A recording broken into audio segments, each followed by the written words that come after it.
Hello everyone, आप सभी को मेरा नमस्कार। आज मैं इस वाली वीडियो में आप लोगों को पढ़ाने के उद्देश्य से नहीं, कुछ बताने के उद्देश्य से आया हूँ। तो ये वीडियो बहुत ही ज़्यादा महत्वपूर्ण होने वाला है जिन लोगों के लिए, जो लोग टेस्ट दे रहे हैं और टेस्ट में जिनका स्कोर कम आ रहा है, तो वो लोग परेशान हो रहे हैं कि सर हमारा टेस्ट में स्कोर कम आ रहा है तो हम कैसे करें।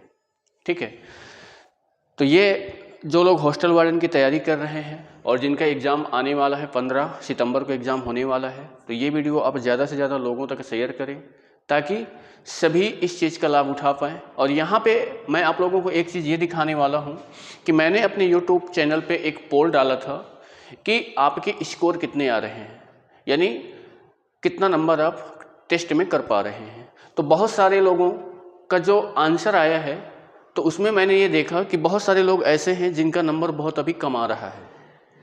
कुछ ही ऐसे लोग हैं जिनका स्कोर 60 प्लस से ऊपर है।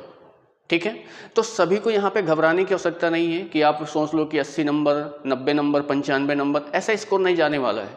नॉर्मली जाके देखोगे तो अगर पेपर का लेवल इजी है तो हो सकता है कि स्कोर आपका बढ़े, या पेपर अगर मॉडरेट है या बोल सकते हैं कि बीच में है, मतलब ना ज़्यादा कठिन है ना ज़्यादा सरल है, तो हो सकता है कि आपका 60 प्लस के स्कोर में बना रहे। ठीक है, तो यहाँ पे देखो मैंने आप लोगों को मैं पोल डाला था, जो आप जितने सारे लोगों में यहाँ पे अगर हम बात करेंगे यहाँ पे, तो यहाँ पे देखो टोटल 233, यानी यहाँ पे 233 लोगों ने अपना मत दिया है। तो इससे हमको ये अंदाज़ा लग रहा है कि यहाँ पे देखो मैंने क्या डाला हुआ था कि हॉस्टल वार्डन छात्रावास अधीक्षक का एग्ज़ाम 15 सितंबर को होने वाला है। आपके टेस्ट में कितना स्कोर आ रहा है, सभी अपने अपने स्कोर ज़रूर बताएं। तो पहला देखो क्या दिया हुआ था कि 50 से कम, यानी 50 से कम कितने लोगों का आ रहा है। तो जिसमें से लोगों ने कितना बोला है कि 38% ऐसे लोग हैं जिनका 50 से कम स्कोर आ रहा है। हो सकता है कि यहाँ पे किसी का 40 आ रहा हो, ठीक है, या हो सकता है किसी का 45 आ रहा हो सकता है किसी का क्या बोलते हैं कि 50 आ रहा हो, 50 या इससे कम बोल सकते हैं 49, या किसी का बोल सकते हैं कि 35 आ रहा हो। यानी ऐसे नंबर, ऐसे लोग, और ये उन्हीं लोगों का आ रहा होगा जिन्होंने तैयारी को अच्छे से नहीं किया होगा, या जिनका अभी जो सिलेबस है वो कंप्लीट नहीं हुआ होगा। इतना तो सभी आप लोग जानते ही होंगे। इसके बाद मैंने दूसरा पोल यहाँ पे देखो मैंने क्या डाला था कि कितने लोग ऐसे हैं जिनका नंबर जो है 50 और 60 के बीच में आता है। तो यहाँ पे लोगों की संख्या कितनी है, 29% है। 29% है जिनका 50 और 60 के बीच में स्कोर आ रहा है। बात समझ रहे हैं, यानी किसी का 51, 52, 55, 56, 57। ठीक, अगला देखो पोल क्या था, अगला ये था कि ऐसे कितने लोग हैं जिनका क्या है 60 और 70 के बीच में आ रहा है। तो यहाँ पे देखो कितने परसेंट है, ये आपके 17% हैं जो 60 और 70 के बीच में ला रहे हैं। 60 और 70 के बीच में कितने परसेंट लोग हैं, 17% लोग हैं। और जिनका जो है 70 से ऊपर नंबर आ रहा है वो कितने परसेंट है भाई, 16% है। ये क्या है, 70 प्लस वाले हैं। किसी का 75 हो सकता है, किसी का 80 हो सकता है, किसी का 78 हो सकता है। ये ऐसा आपको यहाँ पे देखो डाटा देखने को मिल रहा होगा। अब इससे हम क्या चीज़ें निकाल सकते हैं, यहाँ पे अगर आप देखोगे तो यहाँ पे ये देख लो कितने लोगों ने दिया है, 233 लोगों ने दिया है। ठीक है, तो मैं एक इसका मोटा मोटी एक ये मान लेता हूँ कि भाई देखो यहाँ पे अगर 233 लोग हैं तो मैं इसको आप ऐसे ले सकते हो कि मैं देखो ज़्यादा लोग ना लेके मैं कम ही लोग लेता हूँ। मान लो कि यहाँ पे जितने लोग ये वोट दिए हैं उन लोगों की जो संख्या कितनी है, 200 मान लेता हूँ कि 200 लोगों ने टेस्ट दिया होगा। और 200 में से ऐसे लोग हैं, यानी 200 में से आप ये बोल सकते हो कि 16% लोग ऐसे हैं जिनके 70 के ऊपर स्कोर आ रहा है। यानी अगर मैं 200 का 16% यहाँ पे निकालता हूँ तो भैया ये कितना आएगा, 32। यानी 32 लोग ऐसे हैं 200 में जिनका 70% से, यानी 70 से ज़्यादा नंबर आ रहा है। 70 से ज़्यादा नंबर आ रहा है, उनकी संख्या कितनी है, 32 है। ठीक है, यानी 200 का अगर मैं 17% निकालता हूँ, 17% अगर निकालूंगा तो मुझे एक बात ये बता दो, यानी ये 34 लोग ऐसे हैं जिनका स्कोर 60 और 70 के बीच में आ रहा है।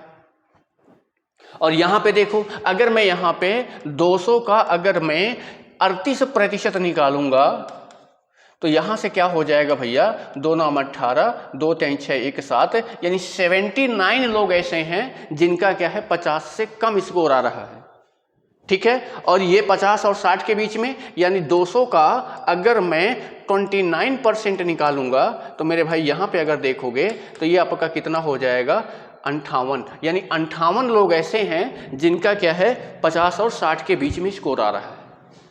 तो यहाँ पे आप लोगों को मैं एक चीज़ ये बताने वाला हूँ कि ये आपका देखो एक पोल हो गया, यानी इसी हिसाब से अगर मैं एक डाटा लेके चलूँ कि कितना आपको स्कोर आपका सेफ रहेगा, कितना आपको लेके चलना पड़ेगा, तो वहाँ पे अगर हम थोड़ा सा आगे बढ़ेंगे तो यहाँ पे एक बात को देखो, यहाँ पे मैंने एक डाटा लिखा हॉस्टल वार्डन का है। टोटल यहाँ पे पोस्ट आपकी कितनी भैया, टोटल पोस्ट आपकी 300 पोस्ट है। बात समझ रहे हैं? 300 पोस्ट में फॉर्म फिलअप कितने हुए हैं, बोल सकते हैं लगभग 6 लाख समथिंग, 6 लाख या 6.5 लाख के समथिंग आपका फॉर्म फिलअप हुए हैं। यानी अगर आप देखोगे, ये बताओ कि अगर 6 लाख है, 6 लाख फॉर्म फिलअप हुआ है और पोस्ट कितनी है 300 पोस्ट है, तो अगर मैं यहाँ पे एक पोस्ट के लिए प्रति कैंडिडेट की अगर मैं बात करूँ कि एक पोस्ट के लिए कितने कैंडिडेट हैं, तो यहाँ पे मैं क्या करूँगा, इसको यहाँ से मैं क्या कर देता हूँ भाई, काट देता हूँ। बात को समझ लो, 0 से 0 कैंसिल हो जाएगा, 2 से इसको काटोगे तो 3 से काटोगे तो ये आपका कितना आ जाएगा 2000। कितना आ जाएगा मेरे भाई 2000। यानी एक पोस्ट के लिए आपको, एक पोस्ट के लिए भाई क्या हो जा रहा है, ये एक पोस्ट के लिए आपको 2000 लोग क्वालिफाई कंपटीशन कर रहे हैं। समझ रहे हैं? यानी एक पोस्ट के लिए 2000 लोग एग्जाम देंगे। टोटल पोस्ट कितनी है 300, फॉर्म फिलअप कितना हुआ 6 लाख। अब यहाँ पे समझो आगे भाई मेरे, आपको ये 6 लाख देख के घबरा नहीं जाना है कि यहाँ पे ये 6 लाख फॉर्म पड़ा है और आप इसको देख के घबरा जाएं कि भैया यहाँ पे एक पोस्ट के लिए 2000 है, हम तो बहुत पीछे हैं। ऐसा कुछ नहीं है। आपको अपने आप को आप सबसे आगे रखने की कोशिश करो। यहाँ पे एक बात ये बताओ कि भाई ये 6 लाख फॉर्म पड़े हैं, यहाँ पे आपके जो मेरे भाई 2 लाख या समथिंग आप ऐसे बोल सकते हो, 2.5 लाख 2 लाख हम लेके चल लेते हैं। ये 2 लाख ऐसे लोग हैं जो बोल सकते हैं कि आप पेपर देने में एब्सेंट होंगे ही होंगे। 1 या 2 लाख एब्सेंट होना ही होना है। ठीक है, यानी बचेंगे कितने, 4 लाख हम मान सकते हैं कि 4 लाख आपके एग्जाम दे रहे हैं। 4 लाख आपके एग्जाम दे रहे हैं। अब 4 लाख में आप ये समझ लो, 4 लाख में आप ये समझ लो कि मेरे भाई करना क्या है, इसको हम कई अगर पार्टों में डिवाइड कर दें। कुछ ऐसे लोग होंगे जो क्या बोलते हैं कि नाम का मात्र का फॉर्म डाल देते हैं। बहुत सारे स्टूडेंट ऐसे होते हैं कि जो घर वालों की या किसी का देखा देखी में फॉर्म डाल देते हैं। मान लेते हैं कि मेरे भाई यहाँ पे 1 लाख लोग ऐसे हैं कि जो देखा दुखी में यानी इधर उधर से फॉर्म डाल देते हैं। ठीक है, इसके बाद 1 लाख लोग ऐसे हैं जो बोल सकते हैं कि जिनकी पढ़ाई तो ठीक है, जिनकी पढ़ाई मतलब नॉर्मल है बोल सकते हैं, जिन्होंने तैयारी करना स्टार्ट किया है, जिन्होंने मतलब बोल सकते हैं कि अभी तैयारी करना स्टार्ट किया है, जब डेट आ गई है। तो 1 लाख लोग ऐसे हैं कि जिनको आपको बोल सकते हैं। ठीक है, 1 लाख लोग, अब यहाँ पे हम इसको अगर बात करें फिर से, 1 लाख लोग आपके ऐसे लोग मिलेंगे जिनकी तैयारी बोल सकते हैं कि इन लोगों से क्या है, इनकी तैयारी थोड़ा सा बेटर है। ठीक है, और यहाँ पे अगर बोलोगे तो ये बचा क्या आपका 1 लाख, यहाँ पे क्या बचा 1 लाख। ठीक है मेरे भाई, एक जीरो ज़्यादा हो गया। यहाँ पे देखो कितने बचे 1 लाख। अब 1 लाख लोग ऐसे हैं जिनकी तैयारी ठीक चल रही है। जिनकी तैयारी क्या चल रही है, ठीक चल रही है, मतलब जो 4-5 महीने से प्रॉपर तरीके से पढ़ाई कर रहे हैं। तो मतलब आपको कंपटीशन कितने का है, सिर्फ 1 लाख का है। कंपटीशन कितने का है, सिर्फ 1 लाख का है। इस बात को ध्यान दे लेना। अब यहाँ पे ध्यान दोगे कि 1 लाख है अगर आपके पास, तो 1 लाख लोगों में से अब मुझे ये समझ लेना है कि भाई आपको पोस्ट कितनी है मेरे भाई 300। पोस्ट कितनी है 300। फॉर्म यानी लो पेपर कितना, हमको कंपटीशन कितने से करना है 1 लाख में से। अभी 1 लाख में से भी आपको छोड़ना पड़ेगा। कैसे कि बहुत सारे लोग ऐसे हैं कि जो तैयारी तो उनकी बहुत अच्छी है, पर जो टेस्ट नहीं देते हैं, जिनका अभी पता ही नहीं है कि हमारा कितना हम कर पाएंगे। क्योंकि एग्ज़ाम में क्या होता है कि यहाँ पे अगर आप घर में टेस्ट दे रहे हो तो अगर आपके 70 नंबर आते हैं तो एग्ज़ाम में आपके 2-3 नंबर कम होना ही होना है। क्योंकि जो लोग प्रैक्टिस करके नहीं जा रहे हैं टेस्ट की, जो ये चीज़ उन लोगों के लिए है जो प्रैक्टिस नहीं किए हैं। ये बताओ कि अगर आप प्रैक्टिस नहीं करोगे, क्योंकि आपका OMR इसमें भरने में भी टाइम लगेगा। टाइम मैनेज कैसे करेंगे, यानी समय का सही उपयोग भी करना पड़ेगा आपको। कि समय का सही उपयोग, 2 घंटे में आपको 100 क्वेश्चंस भी अटेंड करना है और 2 घंटे में आपको उसी 2 घंटे में ही आपको OMR शीट भी भरना है।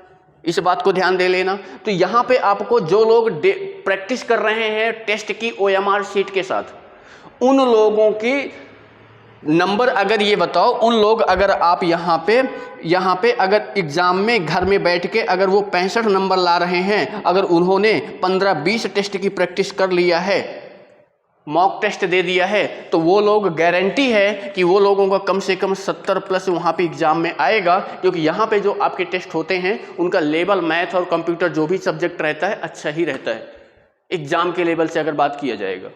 ठीक है, तो आपको ये देख के अभी घबराना नहीं है कि हमारे कितने नंबर आ रहे हैं, ये देख के आपको नहीं देखना है। आपको ये देखना है कि अभी हम कर कितने पा रहे हैं, हमारी तैयारी कैसी चल रही है।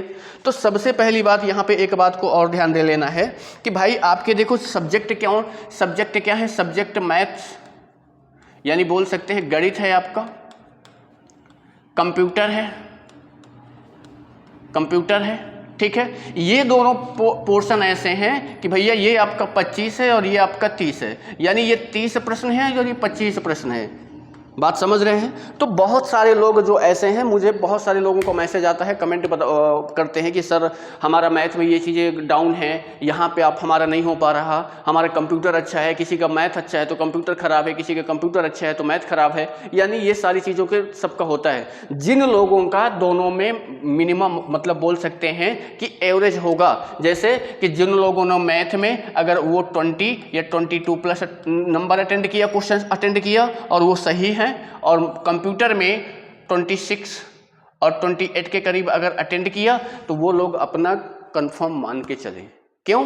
क्योंकि भाई बाकी जो सब्जेक्ट हैं, GS 15 का, मनोविज्ञान 10 का, हिंदी 5 का, इंग्लिश 5 का, ठीक है। तो इन जो सब्जेक्ट हैं, तो इनमें देखो, इसमें अगर कोशिश आप करोगे तो भाई 7 या फिर आप बोल सकते हो ज़्यादा से ज़्यादा 10, ठीक है। ऐसा तो है नहीं कि आप 15 में से 15 ला दोगे, नहीं, GS नहीं हो सकता है, ठीक है। ये आपका मनोविज्ञान भी अगर आपने अच्छे से पढ़ा है तो ज़्यादा से ज़्यादा आप 7 या 8 क्वेश्चंस ला सकते हो। 1-2 क्वेश्चंस ऐसे होंगे जो आपको छोड़ना पड़ेगा।